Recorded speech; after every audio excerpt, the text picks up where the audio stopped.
Mainit ang simoy ng hangin ng hapon na yon. Yung klase ng init na may halong amoy ng lupa matapos ang ulan.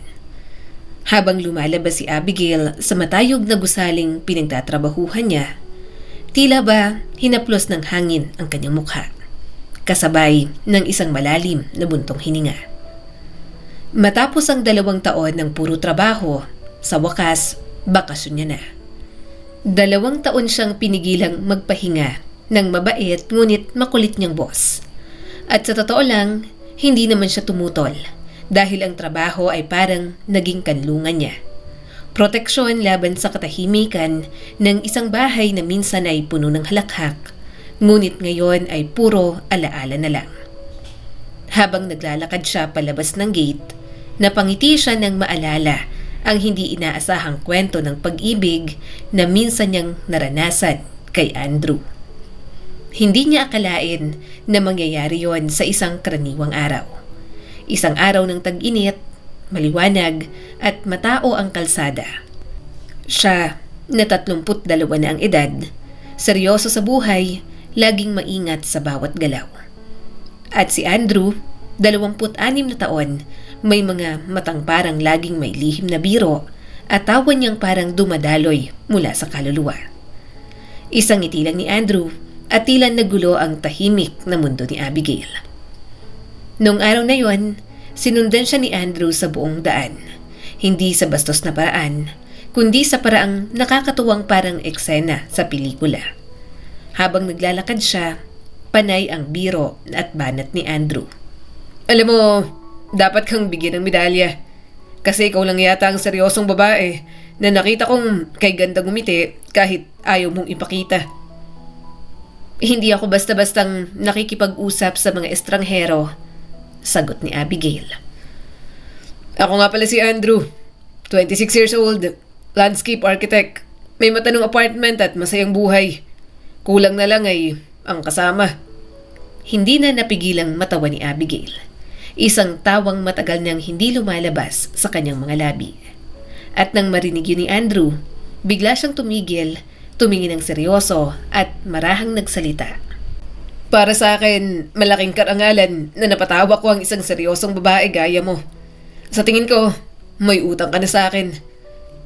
Isang kape? O siguro isang lakad sa art exhibit. Kahit saan, basta kasama ka. Bukas, 5:00, sa Rosemary Cafe, nakangiting sagot ni Abigail. At sa sandaling yon, parang huminto ang oras. Habang papasok siya sa kanyang building, sumili pa siya sa butas ng pinto. At nakita si Andrew, masiglang tumatakbo papalayo. Tumatalon pa sa isang park bench na parang batang nakatanggap ng matamis na oo. Parang mga bulaklak sa tagsibol, mabilis na namulaklak ang koneksyon ni na Abigail at Andrew. Sa loob lang ng 3 linggo, tila ba ay matagal na silang magkakilala. At isang umaga, habang bumababa ang araw sa mga ulap, nagmaneho si Andrew ng may ngiti sa labi. Kasama si Abigail papunta sa isang lugar na hindi pa niya alam. Saan mo naman ako dadalhin ngayon? May halong kaba at tuwa na tanong ni Abigail. Di naman malayo. May 20 milya lang mula rito. Sa bahay ni Mama, sa probinsya. Nakangiting sabi ni Andrew. Bahagyang kumabog ang dibdib ni Abigail. Unang beses niya itong mararanasan. Makilala ang ina ng lalaking nagpapasaya sa kanya. Sa 32 taon ng kanyang buhay, ngayon lang siya ulit nakaramdam ng ganitong uri ng pananabik. Habang tinatahak nila ang daan, tumatawa si Andrew habang ikinakwento ang tungkol sa bahay ng kanyang ina. Ang tawag ko sa lugar ni Mama, ang Halimaw, biro ni Andrew. Ang Halimaw? Bakit naman ganun ang tawag mo? Dahil tuwing tagsibol, taglagas at kahit tag-init, nagigising doon ang isang halimaw na kumakain sa lahat ng lakas ko at oras ko. Ang pangalan niya, Gulayan. Kunwaring natatakot ang boses na sabi ni Andrew. Tawang-tawa si Abigail habang nakikita sa isip niya si Andrew. Pawis na pawis, nakikipaglaban sa mga halaman. Nakakatawa. Totoo. At sa pagitan ng mga tawa nila, naramdaman niyang unti-unti parang may tumutubong bago sa puso niya. Isang tahimik na saya. Pagdating nila sa bahay ni Vanji, agad silang sinalubong ng halimuyak ng mga bulaklak at ng malawak na taniman. Isang babae ang lumabas mula sa pintuan. May mabait na mata at ngiting parang araw sa dapit hapon. "Oh, Abigail anak, halika rito. Nako, tuwang-tuwa akong makita ka. Si Andrew kasi puro biro, puro lakwatsa. Sana ikaw na ang magbibigay ng kaunting disiplina sa batang yan." Malumanay pero masiglang sabi nito. "Nako, Tita Vanji, mabait po talaga si Andrew. Parang matigas lang minsan sa panlabas pero sa totoo lang, sobrang maalaga at responsable."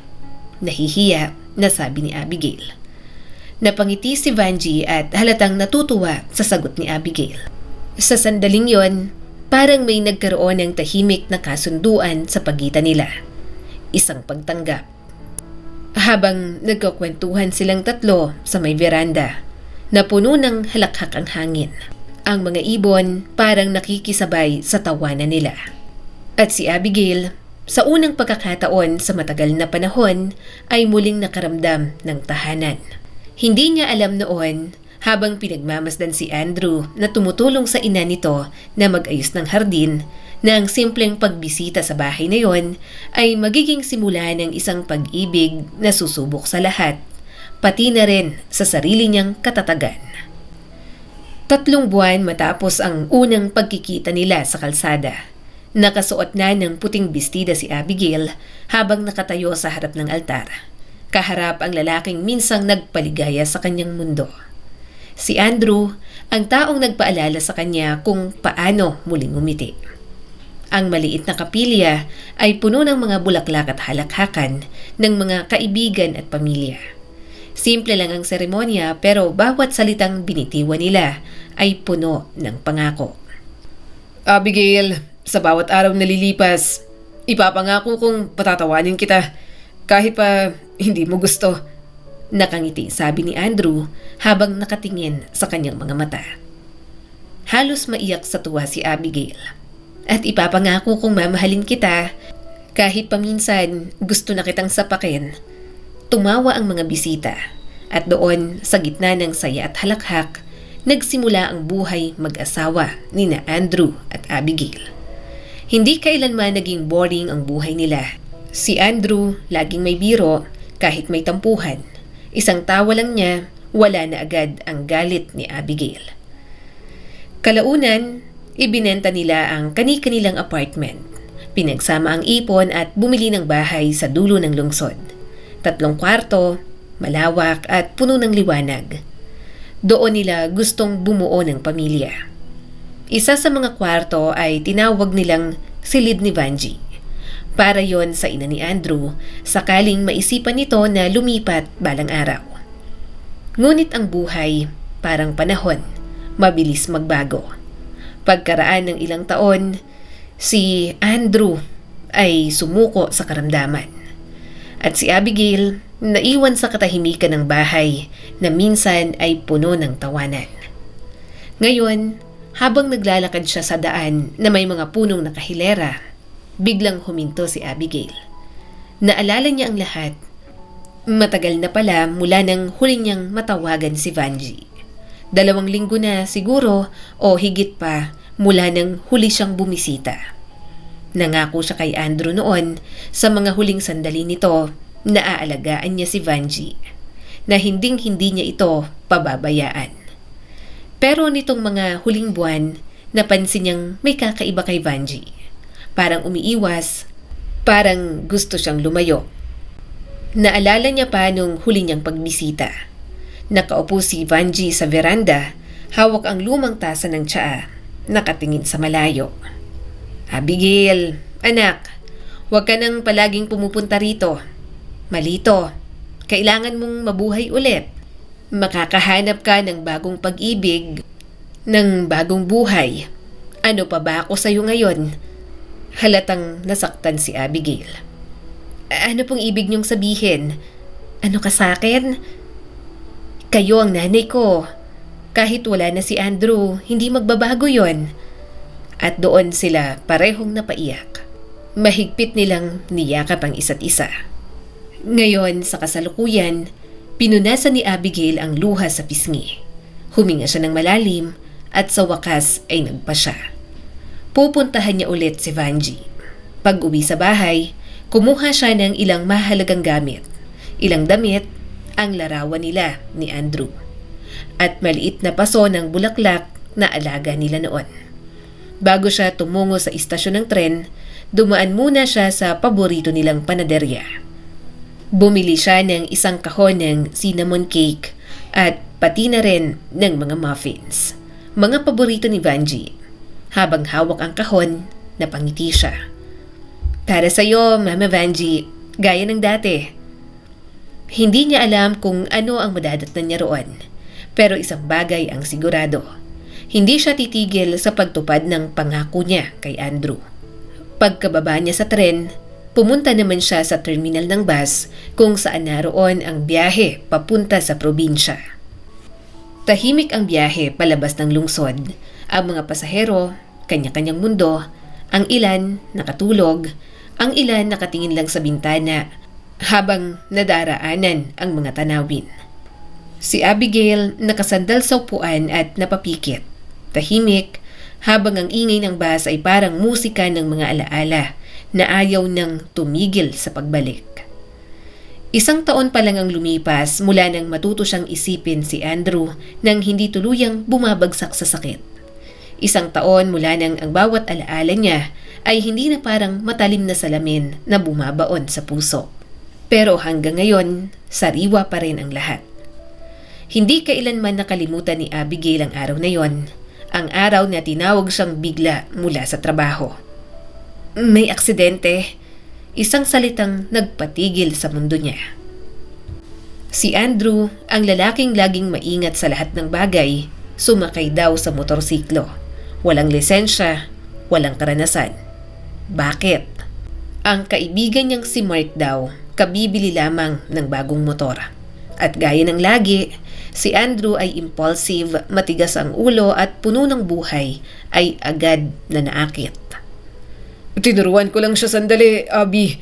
Ipinakita ko lang yung kambyo. Sabi ko dahan-dahan lang Pero humiti lang siya at sinabing, kaya ko to. Pagkaalis ko lang ng tingin saglit, bigla siyang nagmaneho palabas ng highway. Mahinang boses na sabi ni Mark noon. Hindi niya alam kung paano nangyari ang lahat. Basta ang alam niya, dumating siya sa ospital, si Andrew nakahiga, maputla at halos wala ng hininga. At nang magtagpo ang mga mata nila, wala na ang dating kislap. Patawarin mo ako, Abby. Patawarin mo ako sa pag-iwan ko sa'yo. Pero pakiusap, huwag mong pababayaan si Mama. Mahina at halos pabulong na pakiusap ni Andrew. At yun na, hindi na siya nakasagot. Hindi na niya nasabing mahal niya ito. Ang mga matang minsan ay puno ng sigla, naging wala ng buhay. Parang porselanang manika. Malamig, nakatingin, pero wala na roon ang kaluluwa. Sumigaw siya, isang sigaw na galing sa kailaliman ng dibdib, puno ng sakit at galit sa tadhana. At patapos nun, wala na siyang naaalala. Si Vanji, ang ina ni Andrew, ang nagpakita ng lakas na hindi niya inasahan. Habang si Abigail ay halos hindi makatayo, si Vanji ang naging matatag. Pero nang mailibing na si Andrew sa lunti ang sementeryo sa may paanan ng bundok, doon naman bumigay si Vanji. Bumagsak ang katawan nito, parang kandilang nauupos. Wala nang ganang kumain, wala nang boses, wala nang buhay sa mga mata. Kaya si Abigail ang umalalay. Siya ang nagpakain, nag-alaga, nagtimpla ng gatas, nagbasa ng lumang libro para lang mapangiti ito kahit saglit. Ginising niya tuwing umaga, pinilit pabangunin, pinilit mabuhay ulit.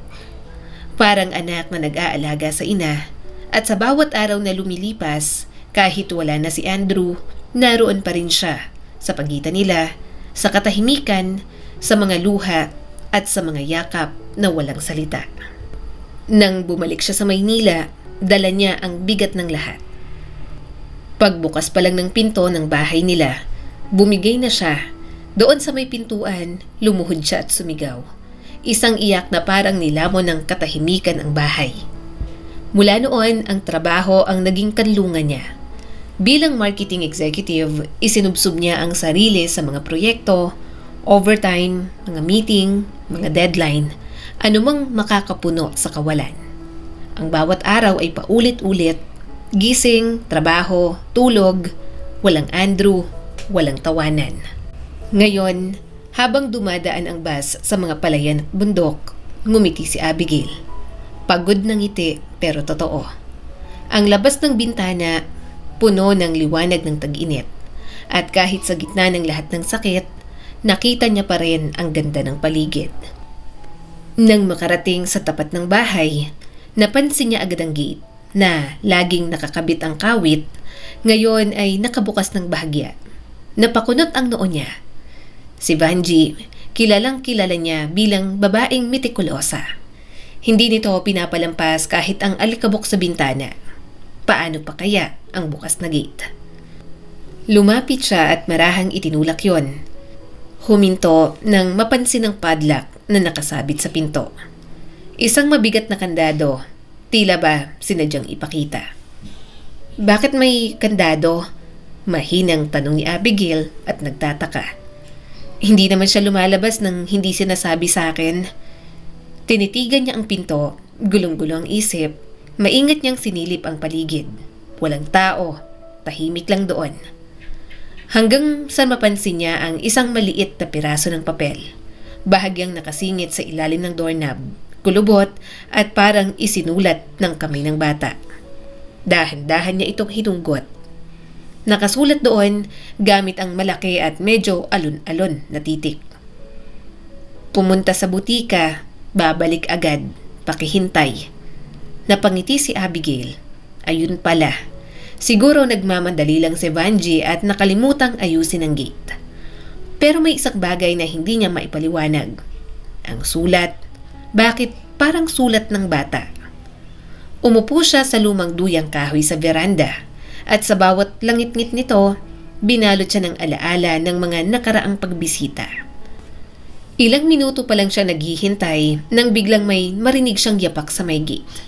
Isang munting tinig, isang batang babae, mga 5 o 6 na taong gulang ang biglang pumasok. Masigla na kapalda at may hawak na maliit na basket ng bulaklak. "Hi, nandito ka ba galing sa health clinic?" Masiglang tanong ng bata. Clinic? Hindi. Sino ka naman? Tanong ni Abigail. "Ako si Sophie. Kung hindi ka taga-clinic, anong ginagawa mo rito?" Napangiti si Abigail kahit gulat na gulat. Ang tapang ng batang ito, parang tagabantay ng bahay. "Ako si Abigail. Dumating ako para dalawin si Nanay Vanji." "Abigail? Wala ka sa oras, wala kang mapapala. May sakit si Lola Vanji." Napakunot ang noo ni Abigail. May bahid ng inis na pumasok sa kanyang dibdib. Isang bata at ganito siya kadiretso kausapin. "Kung gano'n, pagbuksan mo ako, kailangan kong makita si Nanay Vanji." "Okay po." "Lola Vanji, may bisita kayo." At doon, tumigil si Abigail. Para bang tumigil ang oras. "Lola Vanji?" Dahan-dahan siyang lumakad papasok.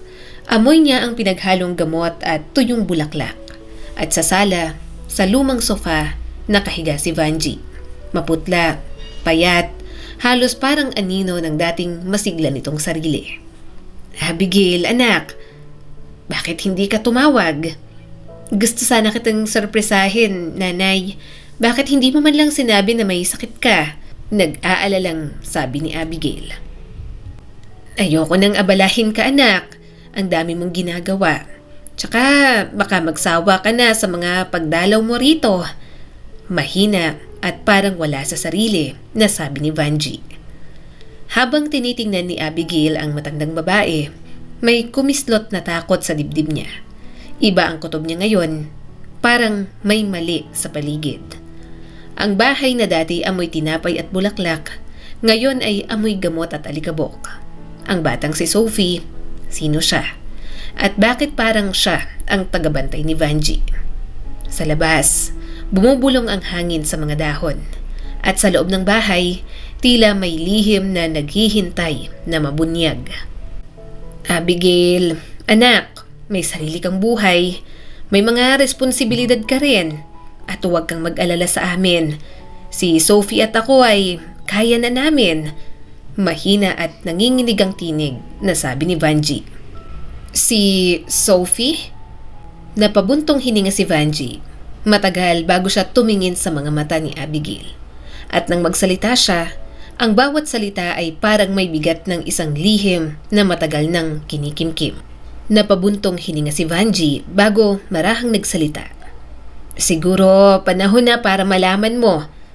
Malalaman mo rin naman balang araw. Biglang kumabog ang dibdib ni Abigail. May kutob siyang hindi maganda. May kung anong lihim na nagtatago sa pagitan ng mga salita ni Vanji. Mga sekreto tungkol kay Andrew sa lalaking minahal niya ng buong puso. Abigail, si Sophie ay anak ni Andrew. Para bang umikot ang buong mundo ni Abigail. Napatitig siya kay Vanji at hindi makapaniwala sa narinig. Ano? Tumulo ang luha sa gilid ng mata ni Vanji habang tinuloy ang kwento. Noon, bago ka pa dumating sa buhay namin, bata pa si Andrew. Nakilala niya ang isang babaeng bumisita lang dito sa baryo. Taga ron sa lungsod. Nagkagustuhan sila, gaya ng mga kabataang padalos-dalos. Pero nag-away sila at umalis ang babae. Hindi na bumalik. Si Andrew nagalit. Inakala niyang wala na yung babae sa buhay niya. Pero nitong huli lang, dumating siya.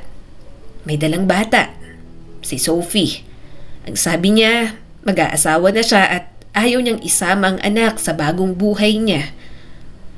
Akala niya buhay pa si Andrew. Kaya pinakiusapan kong iwan na lamang sa akin ang bata. At mula noon ay ako na ang nag-alaga. Hanggang sa magkasakit ako. Nanlaki ang mga mata ni Abigail. Parang hindi makapaniwala sa narinig. Anak ni Andrew? Isang anak na hindi niya alam na meron pala. At sa isang iglap, bumalik sa isip niya ang lahat ng panahon na pinangarap nilang magkaanak. Ang mga gabing umiiyak siya sa kama, tahimik na nagdarasal. Ang mga sandaling tinanong niya ang Diyos kung bakit wala silang anak. At ngayon, narito sa harap niya, isang batang babae, buhay, humihinga at tila larawan ng lalaking minahal niya. Hindi mo man lang sinabi, hindi ka man lang tumawag. Bakit po, Nanay Vanji? Ganun ba ako ka-estranghero sa'yo? Hindi anak. Hindi dahil doon. Alam kong kapag nalaman mo'y agad kang kikilos. Aalagaan mo ko, aakuin mo si Sophie, at kakalimutan mo na naman ang sarili mo. Ayokong mangyari yun. Gusto kong makita kang maging masaya, na baka balang araw ay mag-asawa ka ulit. Tumayo si Abigail mula sa duyan. Tahimik, ngunit ang mga mata niya ay puno ng damdamin, galit, sakit at pag-unawa. Paano kung ayokong mag-asawa ulit? Paano kung mas masaya ako rito, kasama kayo? At sa bawat pag-uusap natin, parang nararamdaman kong kasama ko pa rin si Andrew. Tumulo ang luha sa mga mata ni Abigail. Hindi lang dahil sa sakit ng katotohanang natuklasan niya, kundi dahil sa bigat ng pagmamahal na hindi na maibabalik. Ngunit bago pa siya tuluyang bumigay, may marahang kamay na humawak sa kanyang braso. Huwag kang umiyak. Matanda ka na, di ba? Kumain na lang tayo. Mahina at inosente na sabi ni Sophie. Napatingin si Abigail sa bata. Sa munting ngiti nito, nakita niya ang mga mata ni Andrew. Ang parehong ngiti, ang parehong liwanag, at sa unang pagkakataon mula nang mamatay si Andrew, narinig niya ulit ang tibok ng pusong matagal nang natulog. Gumawa ako ng sopas kaninang umaga, masiglang sabi ni Sophie. Ikaw mismo? Nagulat pero natutuwa na tanong ni Abigail. Mula sa sofa, bahagyang natawa si Vanji. Mahina pero totoo. Si Sophie kaya niyang gawin ang lahat. Araw-araw akong nagugulat sa kanya. At nang matikman ni Abigail ang sopas, halos mapangiti siya sa sarap. Simpleng sabaw lang ng gulay pero puno ng init at pag-aaruga. Parang galing sa pusong marunong magmahal. Grabe, ang sarap nito. Ano pa bang kaya mong lutuin, Sophie? Marunong po ako magluto ng pancake, pero yung oatmeal, hindi ko pa rin mapalambot ng tama. Huwag kang mag-alala, ituturo ko sa'yo yan. Napangiti si Vanjie habang pinagmamasdan silang dalawa. Kumuha siya ng 2 kutsara ng sopas bago muling sumandal sa sofa. Halatang pagod na. Kamusta na po kayo, Nanay Vanjie? Yung totoo, ano bang sinasabi ng doktor? Puno ng malasakit na tanong niya rito. Wala naman masyado. Matanda na ako, Abigail, at mataas daw ang presyon ko. Ang sabi ng doktor, nagpahinga raw ako sa ospital. Pero paano? Maiiwan si Sophie. Tahimik si Abigail, ngunit sa loob niya, alam na niya ang totoo. May sakit ito na hindi na basta pahinga lang ang lunas. May number ka ba ng doktor? Meron. Pero bakit mo naman hinahanap? Kailangan ko. Napabuntong hininga si Vanjie. Alam na niya ang ibig sabihin ni Abigail. Nanay Vanjie, bakasyon ko ngayon. Mananatili kami ni Sophie dito at ikaw naman magpapagaling. O gusto mo bang hindi ka na tuluyang humiga hanggang sa... Hindi na tinuloy ang pangungusap, ngunit sapat na ang bigat ng tinig niya para maunawaan ni Vanjie. Tahimik hanggang sa marinig nila ang maliit na tinig mula sa tabi nila. Lola, dapat magpagaling ka na. Paano tayo maglalakad-lakad dun sa may tabing ilog kung hindi ka lalakas? Napangiti si Vanjie, ngunit sa mukha niya ay may pagkalito. Ang pagitan ng kanyang sariling kagustuhan at ang pangarap ng bata. Abigail, anak. Pero, wala nang pero, Nanay Vanjie. Tapos ng usapan. Tatawag ako sa doktor. At sa sandaling yon, si Abigail na minsang nasaktan at naiwan ay muling tumayo, hindi bilang byuda, kundi bilang tagapag-alaga sa kanyang biyanan. Sa mga sumunod na araw, tahimik lang si Sophie. Walang gaanong usapan, tanging mga simpleng kilos, pagluluto, pag-aalaga kay Vanjie at paglalakad sa hardin. Isang hapon, habang naglalakad sila palabas, binuksan niya ang kalawanging gate at tumambad sa kanya ang tanawin na nagpahinto sa kanyang paghinga. Ang hardin ni Vanjie, ang hardin na dati perpekto, maayos, walang damo, ngayon ay nilamon ng ligaw na halaman at mga tuyong sanga. Hindi niya matandaan kailan huling ganito kagulo ang hardin. Si Vanjie na dating halos sambahin ang bawat tanim dito, ngayon ay wala ng lakas para alagaan ang mga ito. Tutulungan kitang linisin, Tita Abigail, sabi ni Sophie, lumuhod sa tabi niya, bit-bit ang maliit na pala. Sa tinig ng bata, may lambing at tapang, at sa mismong sandaling yon, napangiti si Abigail. Sa bawat paghakot nila ng damo at pagtanim ng bagong binhi, tila unti-unting nabuhay muli, hindi lang ang hardin, kundi pati ang mga pusong minsang natuyo ng kalungkutan.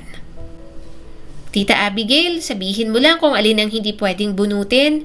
Tinuturuan ako ni Lola noon pero parang nakalimutan ko na. Napangiti si Abigail habang pinapahid ang pawis sa noo. Tahimik silang nagtrabaho sa simula. Walang salita at tanging tunog ng mga ibon at kaluskos ng mga dahon. Pero kalaunan, unti-unti nang dumaloy ang mga kwento. Halos hindi naman talaga ako nakasama kay Mama. Palipat-lipat ako sa mga kamag-anak.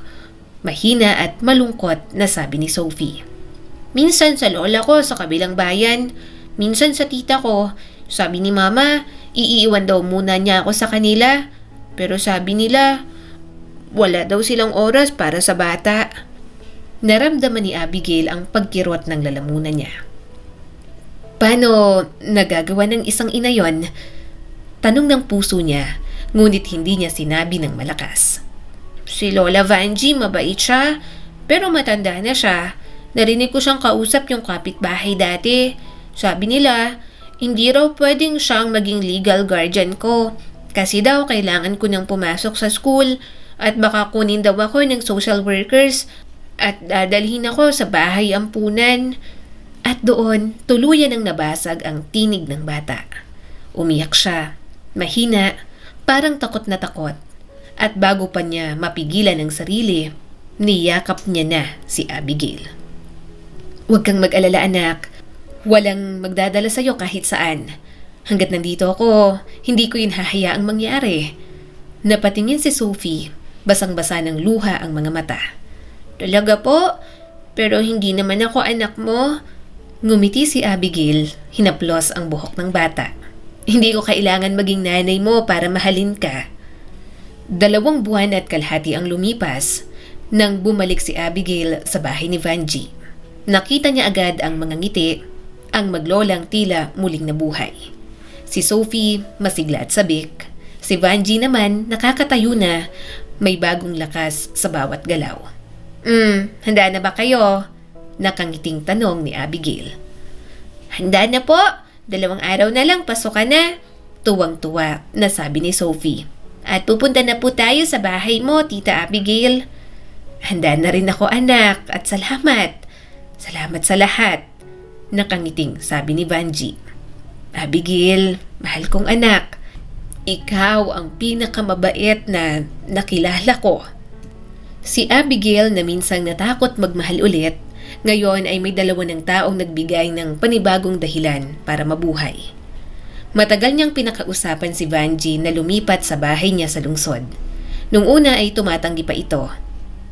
Hindi mo kailangang akuin kami, sabi ni Vanjie.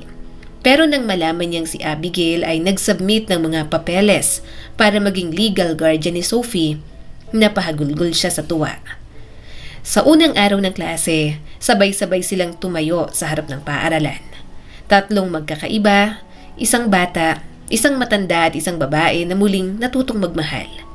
Ngunit sa mata ng mga tao, sila ay isang pamilya. Ang ganda ni Sophie, kamukhang-kamukha ni Andrew.